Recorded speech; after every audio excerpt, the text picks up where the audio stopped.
안녕하세요. 세종제작교회 김남식 목사입니다. 지난 시간 동안 평안하셨는지요? 이제 가을이 가나 봅니다. 여러분 단풍놀이 다녀오셨나요? 저는 아직 못 갔습니다.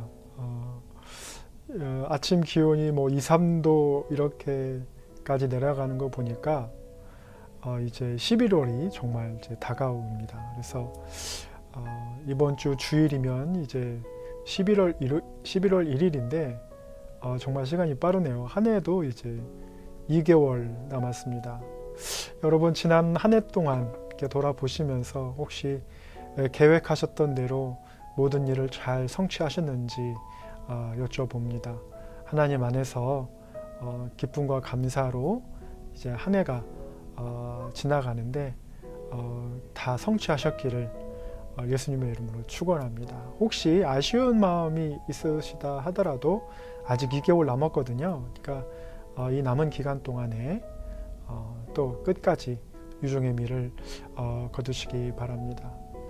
오늘은 이제 그 수요 예배 시리즈로 요한복음 강해를 이제 하고 있는데요. 7번째 시간입니다. 우리가 한번 요한복음 1장 말씀 29절 한번 말씀을 같이 함께 읽어보도록 하겠습니다. 이튿날 요한이 예수께서 자기에게 나오심을 보고 가로되 보라 세상 죄를 지고 가는 하나님의 어린 양이로다. 세례 요한이 말씀을 통해서 이제 자신의 신분에 대해서 얘기했잖아요. 자기는 이사야 선지자에서 이제 나온 주님의 길을 예비하는 광야의 소리다, 외치는 자의 소리다, 이렇게 말을 하고 이제 드디어 예수님께서 공생애, 즉 이제 공적인 삶, 예수님의 그 이사야에서 예언한 대로 그 메시아의 이제 역할을 하시기 위해서 이제 최초로 이제 등장하시는 모습이 이제 나타나 있습니다. 그리고 나서 세례 요한은 뭐라고 말하냐면 보라 세상 죄를 지고 가는 하나님의 어린 양이로다, 이렇게 했습니다. 우리는 이방인으로서 저 극동에 사는 한국인으로서 어린 양 하면 우린 잘 못 봐요. 대관령에 그 양 목장이 있다라는 것만 들었고, 실제로 이제 영동고속도로를 따라가면 양 모양의 이제 그 조형물들이 이렇게 있습니다. 그래서 흔하게 그 양을 볼 수 있는 곳이 아니고, 그래서 제가 한번 양을 직접 처음 본 거는 이제 경북대 캠퍼스에 묶여져 있는 양인데 이제 다 큰 양이죠. 순놈인지 암놈인지는 잘 모르겠습니다. 그런데 이 양털이 이제 이렇게 있는데 그 보통 이 양털 그 깎기 하시는 분들이 이제 1년에 한 번 이렇게 주기적으로 양털을 깎아 주시잖아요. 그런데 단순히 그 양털을 이제 어떤 의류 재료로 이렇게 쓰기 위해서 깎아서 이제 파는 것도 있지만 털을 안 깎아주면 정말 더럽더라고요. 그래서 뉴질랜드에 있는 양들 사진을 보면 정말 어린 양, 이렇게 양들 평온해 보이고 이러는데, 경북대에 묶여있던 양은 굉장히 더러웠어요. 그래서 이제 마치 개 마냥 목줄 이렇게 메고 소나무에 이렇게 있어서 그 캠퍼스에 사는 것 같아요. 그런데 이제 누가 적극적으로 관리해주거나 털을 깎을 시간이 안 되었거나 했는지 굉장히 지저분해 보였습니다. 그래서 양이라는 존재가 내가 상상했던 그런 깔끔한 존재가 아니구나. 그런데 이제 좀 더 구체적으로 양을 좀 볼 수 있는 시간이 이제 2004년도에서 2005년도에 이제 네덜란드에 갔을 때 그때 한참 이용표하고 박지성이 이제 아인트호벤에서 뛸 때였습니다. 근데 이제 양들 목장이 좀 있어서 이렇게 봤습니다. 그런데 가까이 가는 거 별로 그렇게 좋아하지 않아서 멀리서 이렇게 봤더니, 특별히 이제 밤에 이렇게 조깅을 하면서 이렇게 봤더니 양들이 밤에는 이제 그 가로등 밑으로 모여서 밝은 곳에서 이렇게 잠을 청하더라고요. 그러니까 아무래도 외부의 공격이 있을 것 같고 하니까. 그래서 뭐 네덜란드에 늑대가 있는지는 모르겠지만 여우는 봤습니다. 그래가지고 그렇게 양을 본 적이 있습니다. 자, 이방인의 시각이 이렇다라는 거예요.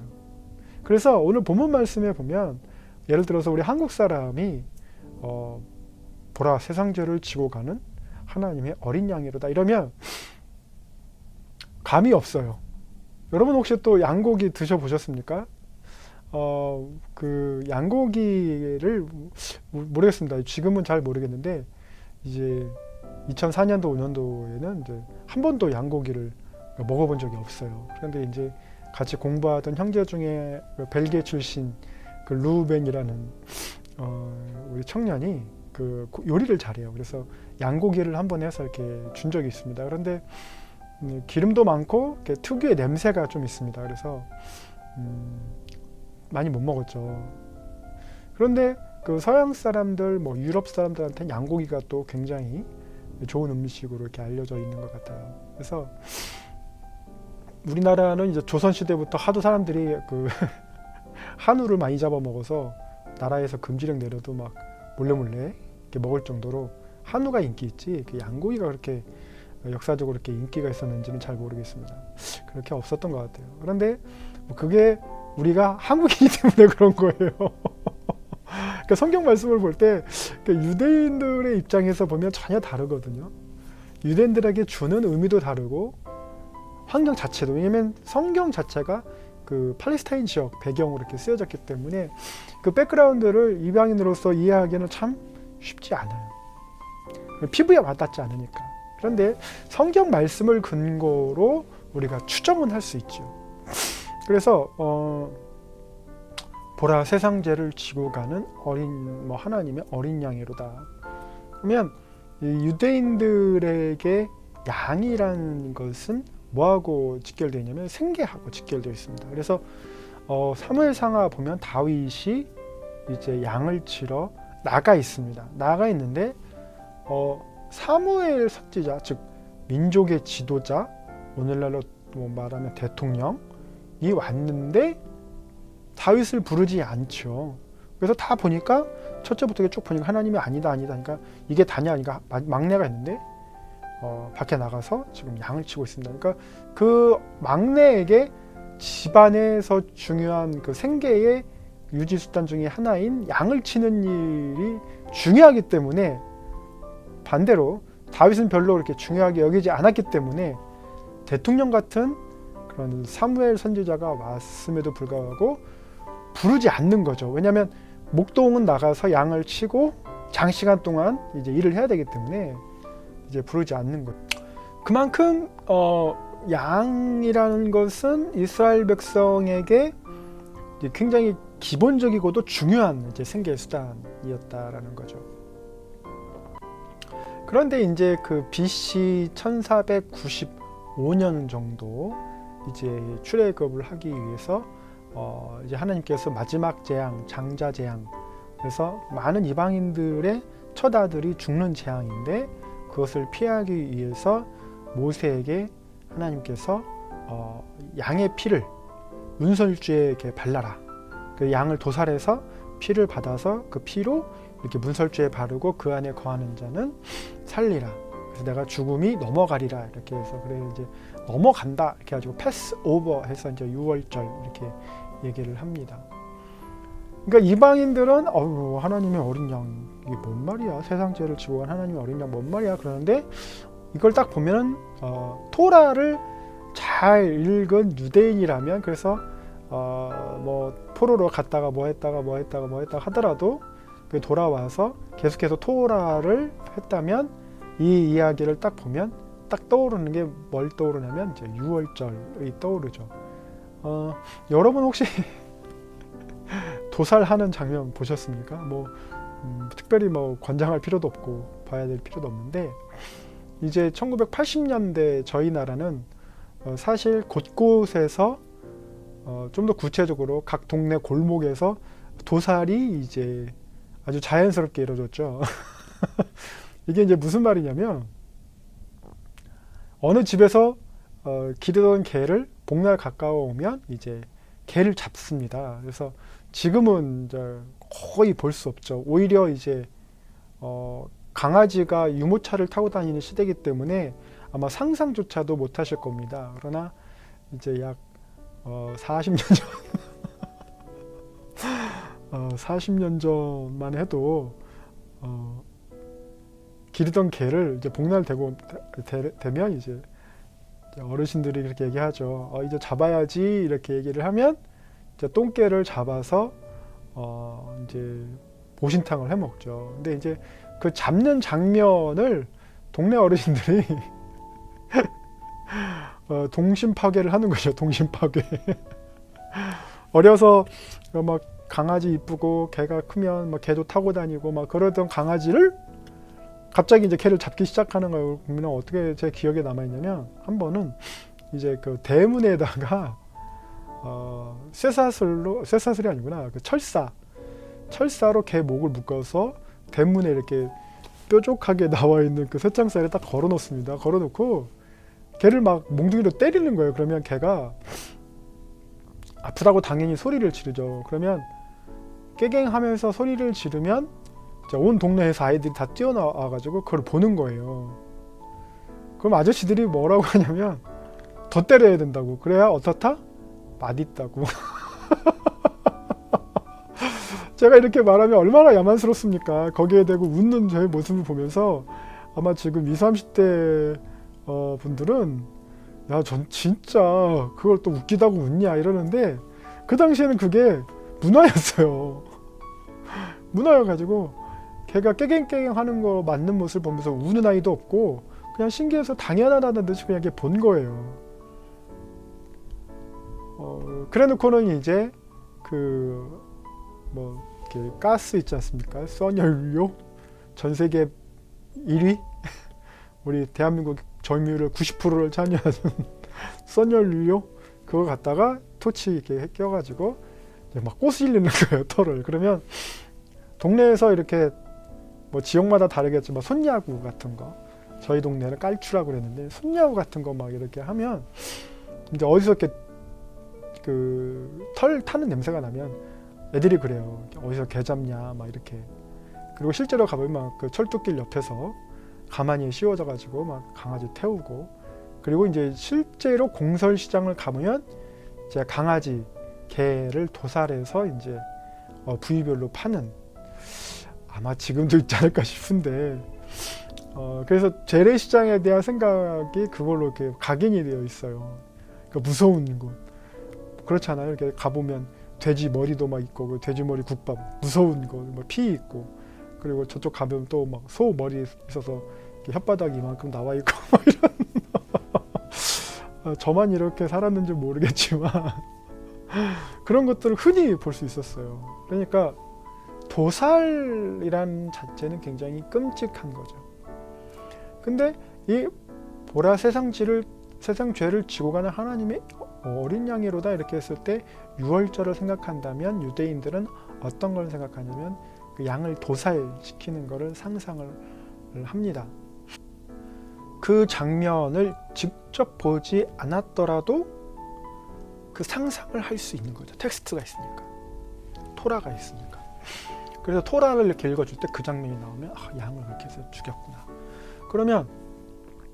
그런데 이제 양을 잡는다라는 거 보면 요즘도 가끔 보면 이렇게 양털 깎을 때 양이 소리 한 번도 지르지 않습니다.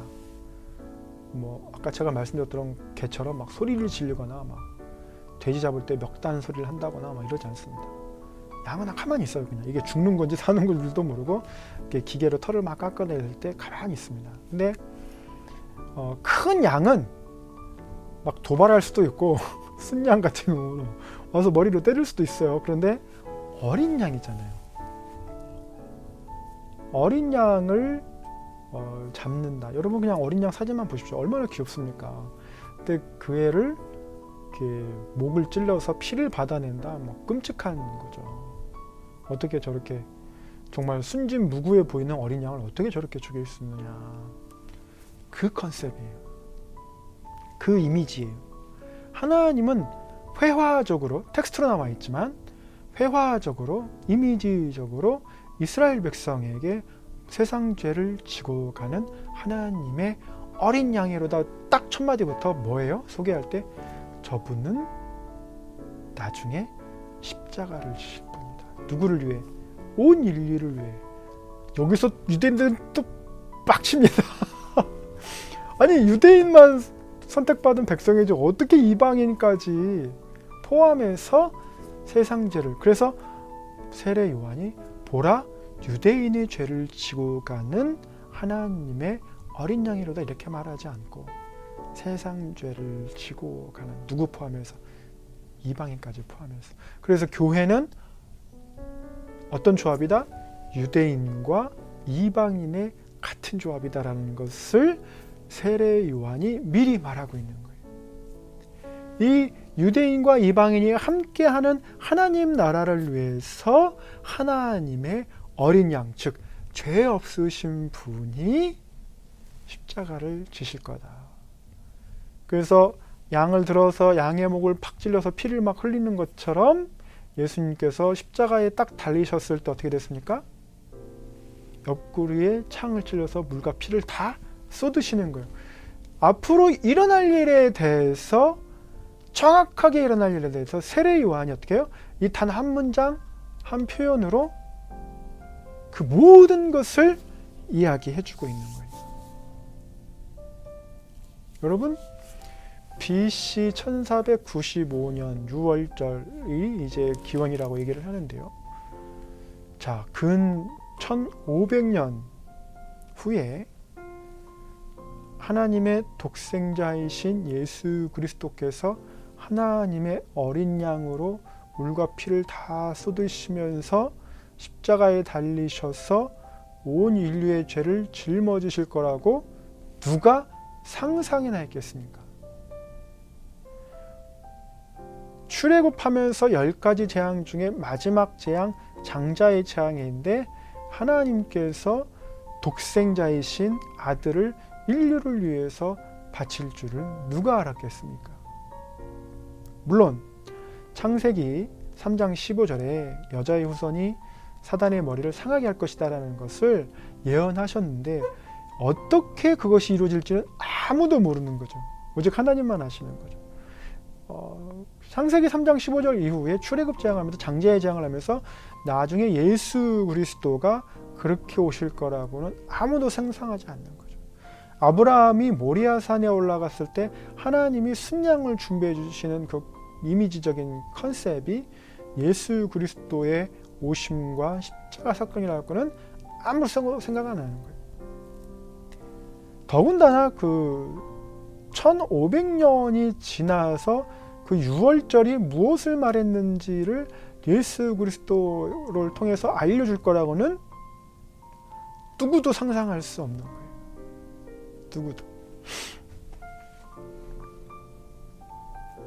도대체 하나님의 시간의 프레임은 우리 인간의 시간의 프레임과는 전혀 달라요. 하나님께서 역사하시는 것은 지금 당장 안 됐다고 해서 안 이루어지는 게 아니에요.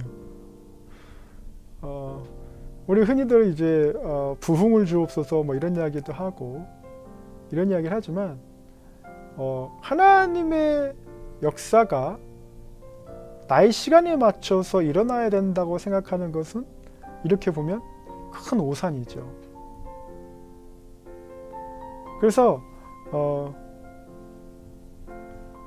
제가 오만할 수도 있는데 교회를 개척하고 나서 어떤 타임프레임을 정해놓고 부흥을 주옵소서 이렇게 얘기하는 거는 좀 아닌 것 같아요. 그거는 자기의 왕국을 세우겠다라는 것일 수도 있고 그럼 결국에 별로 끝이 안 좋잖아요. 그러니까, 한국뿐만 아니라 미국도 자기 때에 뭔가 이렇게 큰 부흥을 이뤘던 어떤 대형 교회는 물론 안 그런 경우도 있지만 안 좋게 끝나는 경우가 있어서 대부분이 그 욕심, 그러니까 내 교회인지 하나님의 교회인지 구분 잘 못해서 일어나는 것 같거든요. 그래서 하나님의 그 시간 프레임을 우리 인간이 이해할 때는 굉장히 겸손해야 된다. 그래서 욤이라는 그 창세기에 나온 첫째 날, 둘째 날 할 때 이제 히브리어로 욤이라는 단어는 물론 이제 24시간일 수 있죠. 그러나 한 시대일 수 있습니다. 오히려 더 긴 타임을 얘기할 수도 있습니다. 그래서 이제 그 우리가 보통 6일 만에 창조했다에 대해서 여러 가지 이제 의견들이 있죠. 그러나 그 중에 하나의 의견은 이제 기독교 물리학자, 천체 물리학자인 휴로스는 이제 그 욤이 24시간보다는 좀 더 긴 타임 프레임이 아닐까 이런 이야기를 합니다. 그래서 중요한 거는 그 하나님의 그 유월절을 이렇게 경험했던 그 이집트에서 노예 생활을 하고 있던 유대인들은 1500년 후에 하나님의 아들이 오셔서 십자가에 달리는 사건의 상징을 자기들이 직접 이렇게 그려본 거죠.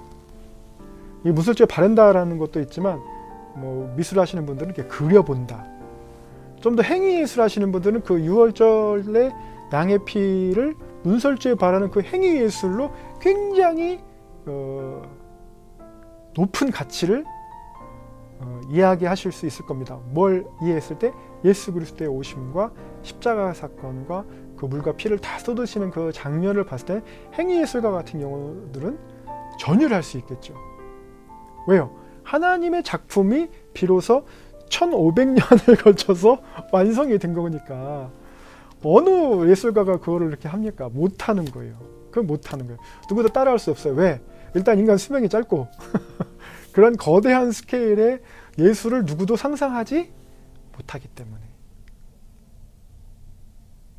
물론 이제 우리 신학 하시는 분들은 예술보다도 이제 어떤 신학적인 의미에 더 많이 의미를 부여하시겠지만 미학을 추구하시는 분들은 그 1500년간의 그 이미지, 회화적인 이미지를 완성한 하나님의 모습을 보신다면 그 계획과 성취를 본다면 전율할 수밖에 없겠죠.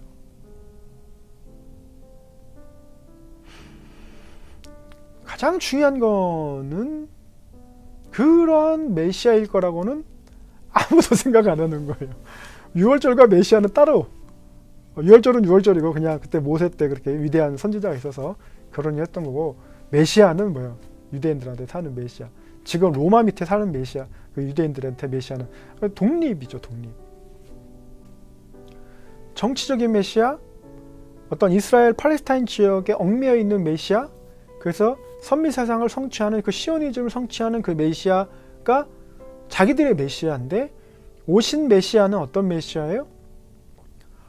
보라, 세상, 죄를 지고 가는 세상, 온 인류 또는 온 우주 만물, 아담과 하와 즉 이 땅 가운데 온 우주 가운데 창조하신 거에 죄가 들어와서 그 망쳐버린 그 첫 아담의 그 일그러진 세상을 마지막 아담이신 예수 그리스도께서 우주적으로 온 인류적으로 전인적으로 다 치유하시고 회복하시고 리바이벌 시키시는, 그래서 레저렉션 시키니까 다시 한번 돌이키시고 다시 한번 부활, 죽음의 그 죄의 결과인 죽음 사망 권세를 이기시는 것까지 하신다라는 것은 상상을 못하는 거예요. 그러니까 베드로가 당연한 거예요. 내가 십자가를 져야되니까 그러시면 안 된다 하는 말이 당연한 거예요. 그거는 모든 유대인의 바람이에요. 어떤 바람? 정치적인 메시아. 힘과 권력을 솔로몬 잡고 같이 그러한 권력을 회복시키시는 메시아. 그 메시아를 원하지 저주받은 나무에 달려 죽는 그 저주받은 행위를 원하는 게 아니에요. 그리고 여기에 놀라운 사실이 있습니다. 이 6월절부터 예수님께서 2000년 전에 오셔서 십자가에 달리신 그 사건, 그리고 부활하신 사건, 승천하신 사건. 그런데 아직 예수님은 안 오셨어요. 2000년이 지났는데 아직 안 오셨어요. 그럼 무슨 말이에요? 그 거대한 하나님의 그 미학적인 그 행위예술의 그 우주적인 그런 그 과정 가운데 우리가 아직 있다. 무슨 말이에요? 너무나도 그 장대한 아이맥스 영화보다 비교할 수 없는 그런 장대한 대서사시에 우리가 지금 살고 있고 성경을 잘 보고 묵상하면 그거를 알 수 있다. 그래서 우리는 뭘 목격하고 있다? 하나님의 역사를 목격하고 있고 하나님 나라가 세워져 가는 과정을 보고 있다. 이러한 것보다 더 스펙타클한 드라마가 없습니다. 요즘 코로나 때문에 드라마 다시 보기 집에서 드라마 다시 보기, 뭐 드라마 정주행하기, 뭐 이런 그래서 막 빠지고 막 거기에 흥미로워하시잖아요. 근데 성경을 깊이 보고 예를 들면 이제 기도하시고 그러면 이 거대한 그 드라마에 내가 지금 출연하고 있는 거예요. 출연하고 있는 겁니다. 거기에다가 뭐 믿든 안 믿든 내가 신앙을 갖지 않든 일단 하나님의 은혜로 출연하고 있고 거기에 하나님을 알고 예수 그리스도를 믿고 하나님 나라를 위해서 헌신하고 사역한다? 주인공은 아닌데 주인공은 아닌데 하나님이 연출하시는 드라마에 저기 끝에 안 보일 수도 있는 엑스트라로 참여하는 영광을 얻는 거예요. 그런데 하나님이 어떻게 해요? 나는 미름 없는 엑스트라고 아무도 알아주지 않나 생각했는데 감독님이 직접 오시잖아요. 감리교 감독 말고요. 하나님이 창조하신 이 거대한 드라마에 출연하고 성령을 보내셔서 어떻게 해요?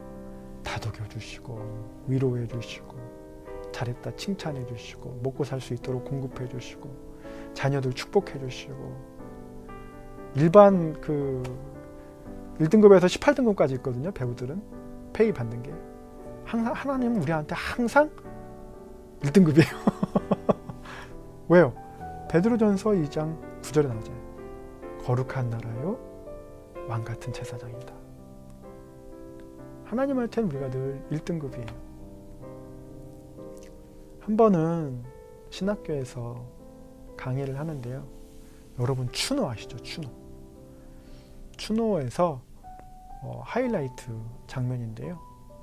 이제 공형진 님이 이제 분개해서 총을 이렇게 장전하는 그래서 이제 관료들을 없애는 장면이 있는데 그 뒤에 주먹을 쥐고 계시는 분, 뭔가 이렇게 각성, 계몽이 되는 분이 이제 참여하셨어요.